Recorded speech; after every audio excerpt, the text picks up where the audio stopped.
बहुत समय पहले की बात है। राजस्थान की तपती धरती पर थार रेगिस्तान के किनारे बसे एक छोटे से गांव में जीवन किसी परीक्षा से कम नहीं था।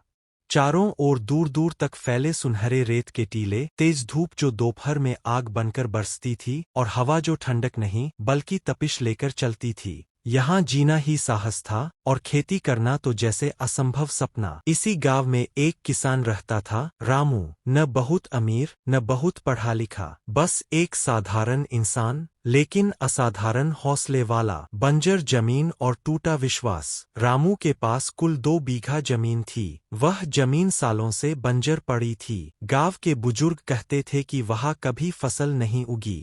कई किसानों ने कोशिश की, लेकिन हर बार सूखी मिट्टी और जली हुई उम्मीदें ही हाथ लगीं। जब रामू उस जमीन को देखता तो उसे सिर्फ रेत नहीं दिखती थी, उसे वहाँ सुनहरे बालियों का सपना दिखता था। गांव वाले अक्सर ताना मारते, अरे रामू, रेगिस्तान में खेती, ये कोई कहानी है क्या? रामू बस मुस्कुरा देता, क्योंकि वह जानता था हंसी उड़ाने वाले बहुत मिलेंगे, साथ देने वाले कम। परिवार उसकी असली ताकत। रामू की पत्नी गीता एक धैर्यवान स्त्री थी। सादा जीवन, गहरी सोच। उनका एक बेटा था, 8 साल का मोहन। मोहन अक्सर अपने पिता के साथ खेत तक जाता और सूखी मिट्टी को हाथ से कुरेदता। बाबा, ये मिट्टी इतनी कठोर क्यों है? रामू जवाब देता, क्योंकि इसे प्यार नहीं मिला बेटा, जब मेहनत मिलेगी तो ये भी नरम हो जाएगी। गीता कभी कभी चिंता में डूब जाती। घर में अनाज सीमित था, पानी की किल्लत अलग, लेकिन उसने कभी रामू का हौसला नहीं तोड़ा। वह कहती, अगर इरादा साफ हो तो भगवान भी रास्ता बनाता है। पानी सबसे बड़ी लड़ाई। गांव में सिर्फ एक पुराना कुआं था। सुबह होते ही औरतों की लंबी लाइन लग जाती। कई बार आधे लोग खाली मटके लेकर लौटते। रामू रोज अंधेरा रहते उठता, 2 मटके पानी भरता, एक घर के लिए, एक खेत के लिए। वह जानता था कि फसल उगाने के लिए पानी जरूरी है, लेकिन उससे भी ज्यादा जरूरी है धैर्य।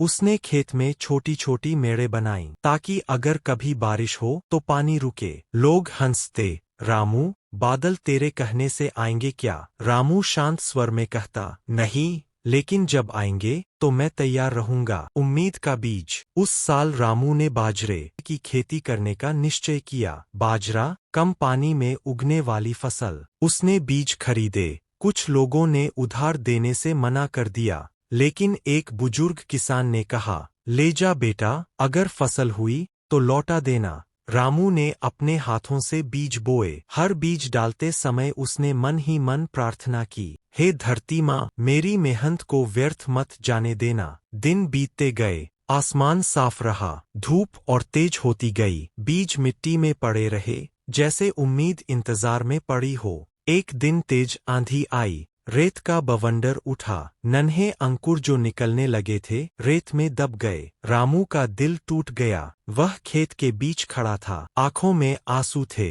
मोहन दौड़ता हुआ आया, बाबा, सब खत्म हो गया। रामू ने गहरी सांस ली, नहीं बेटा, जब तक हम हार नहीं मानते तब तक कुछ खत्म नहीं होता। उसने फिर से मिट्टी हटाई, फिर से पौधों को सीधा किया, फिर से पानी डाला। वह ऐतिहासिक शाम। दिनों की तपिश के बाद एक शाम आसमान बदला। पहले हल्के बादल, फिर गहरे काले बादल। गांव के लोग छतों पर आ गए। सबकी नजर आसमान पर थी। पहली बूंद गिरी, फिर दूसरी, फिर मूसलाधार बारिश। रामू खेत की ओर भागा। वह भीग रहा था, लेकिन उसके चेहरे पर मुस्कान थी। वह मिट्टी को हाथ में लेकर रो पड़ा, धन्यवाद, हरियाली का चमत्कार। बारिश के बाद जो हुआ वह किसी चमत्कार से कम नहीं था। कुछ ही हफ्तों में खेत में हरे हरे पौधे लहराने लगे। रेगिस्तान की सूखी धरती पर जीवन मुस्कुरा रहा था। गांव वाले देखने आए। जिस जमीन को सबने बंजर कहा था वह अब सबसे ज्यादा हरी थी। गीता की आंखों में गर्व था। मोहन उछलकर बोला, बाबा, हमने जीत लिया। रामू ने मुस्कुराकर कहा, नहीं बेटा, हमने मेहनत की, जीत तो खुद चलकर आई। सम्मान और बदलाव। फसल तैयार हुई। बाजरे की बालियां हवा में झूम रही थीं। रामू की पैदावार पूरे इलाके में सबसे अच्छी थी। जो लोग उसका मजाक उड़ाते थे अब सलाह लेने आने लगे। गांव के मुखिया ने कहा, रामू, तूने साबित कर दिया कि हौसला रेत से भी मजबूत होता है। धीरे धीरे दूसरे किसानों ने भी नई तकनीक अपनाई, मेड़े बनाई, पानी बचाया, कम पानी वाली फसलें बोईं, गाँव बदलने लगा। सबसे बड़ा सबक। एक रात रामू अपने खेत के किनारे बैठा था। आसमान में तारे चमक रहे थे। मोहन ने पूछा, बाबा, अगर बारिश नहीं होती तो? रामू ने कहा, तो मैं अगली बार फिर कोशिश करता। क्यों? क्योंकि हार मान लेना ही असली सूखा होता है। अंतिम संदेश। रेगिस्तान सिर्फ जमीन का नहीं होता, जिंदगी में भी कई बार सूखा आता है। कभी हालात साथ नहीं देते, कभी लोग साथ नहीं देते, लेकिन अगर मन में विश्वास हो और हाथों में मेहनत,